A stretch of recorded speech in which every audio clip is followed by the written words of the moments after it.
I think it's quite difficult because it's everything from verdant green hills that are just, dotted with white sheep, and then the next really narrow road you go down and you go around a corner and there's this historic village, and then over the next hill you're right on the cliffs overlooking the ocean. And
I get inspired a lot by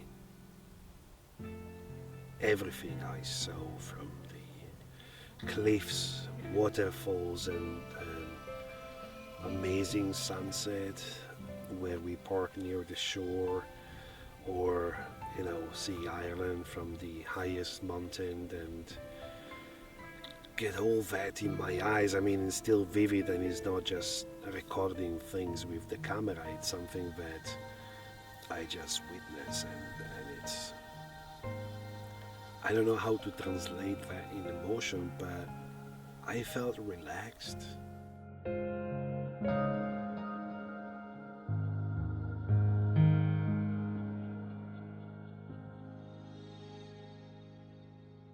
another corner and you're in a forest that's got vines, and you can hear so much, like you can hear every detail of the forest. It's visually captivating, and it's difficult to put into words. It probably was overwhelming as well, because I think I was in love from the first day we arrived. With the first sunset we had. For me, that I always drive the van, it was such a pleasure.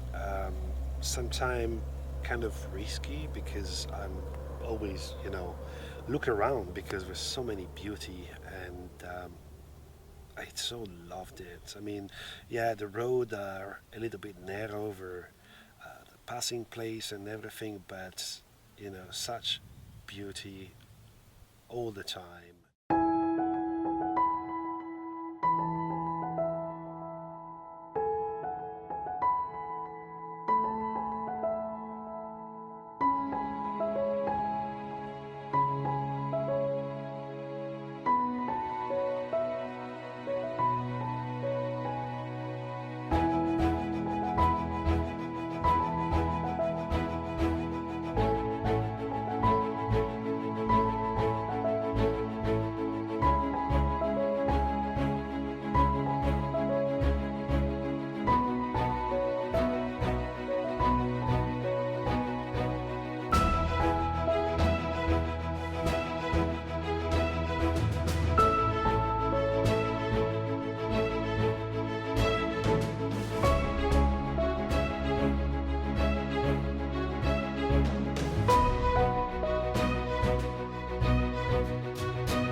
Was actually kind of emotional.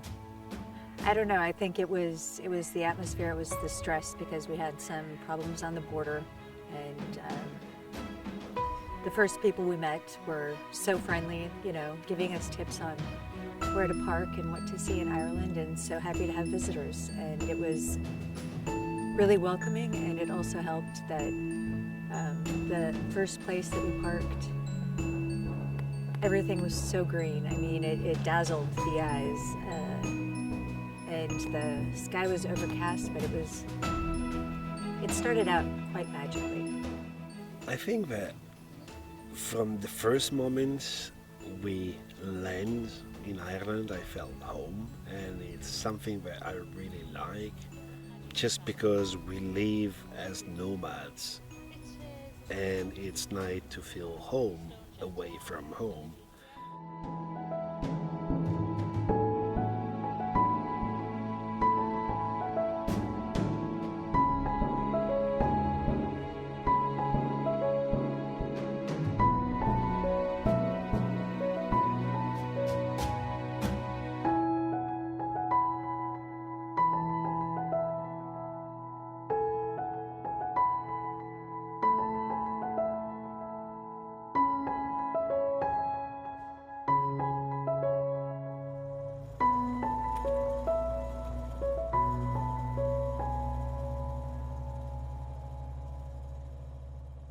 I think the highlights, well, for sure, it was hike Cranmon Hill, that is the highest mountain in Ireland. That compared to the Alps where I grew up, it's not that big. But it was hard anyway, because there's a part that it's called the Devil's Ladder, and it's like a 300, maybe even 400. Not even hiking, is more a climbing on the rocks. And the good thing is that it was sunny that day. It didn't rain, and it was beautiful.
It was just be on the top of Ireland.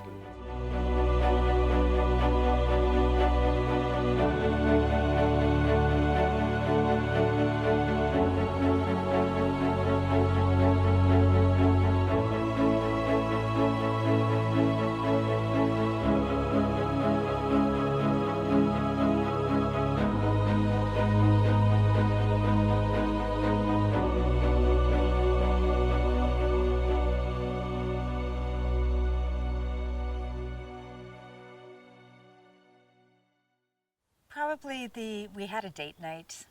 We rarely have date nights, but we had a date night in Cork, and they had a live band, and that was pretty fantastic, because it was just locals coming together. Each one brought their instrument and sat in a corner and played their hearts out, and that was pretty cool.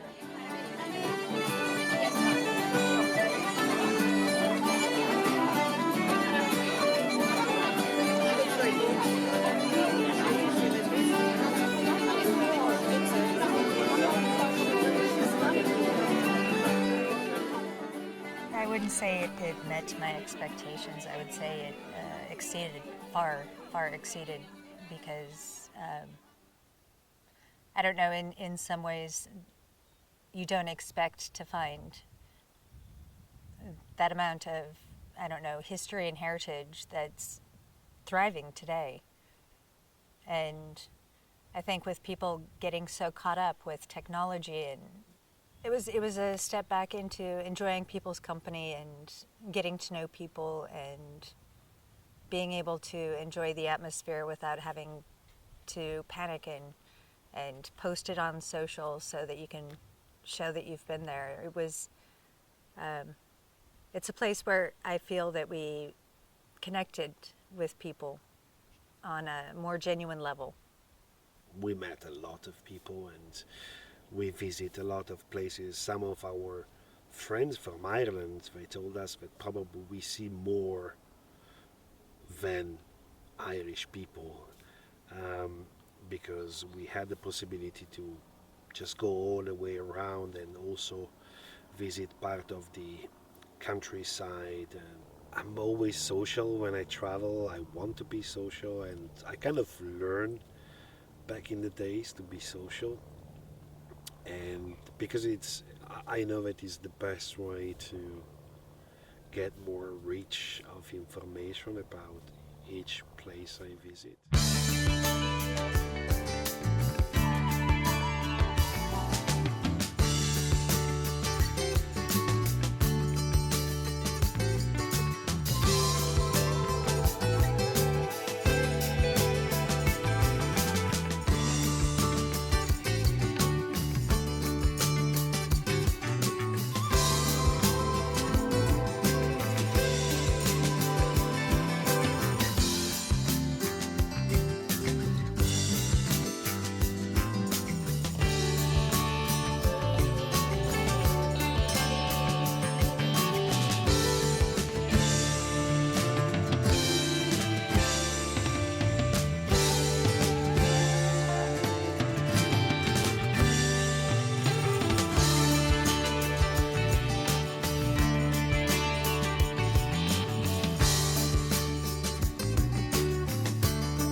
Traveling in a van is more ideal for us in a way because there's the freedom aspect, but there's also the unexpected aspect that you don't get on an organized tour, or you can't fit into 2 weeks and staying in hotels. And I think we were able to see so much of the countryside, and we got to stop in small, tiny villages and hear stories. And, you know, living in a van, it might not be the most comfortable, and you're definitely not spoiling yourself, but the freedom and the independence in traveling balances it out, and being able to see Ireland in that way was quite a treat.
Some of the remote areas were really, really beautiful. The people in Southern Ireland in particular were just very warm and welcoming and so helpful. I don't know, it was such a different atmosphere than other places we've been because of that warmth and generosity, and they can talk. They can talk so well. We asked for directions once. It was in the countryside, and 10 minutes later we still weren't sure where to go. But we heard a lot of nice stories in between.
I don't know. I just I'm always interested to meet locals because I know that they can give me so much information about and more detail than any tour or books or whatever. It's the real experience. And yeah, I met some fishermen. I met some other people that was taking a hike to a mountain, and I met this old fella, and I helped him to pick up some seaweed because he used to take a bath. It's good for the bones and rheumatism.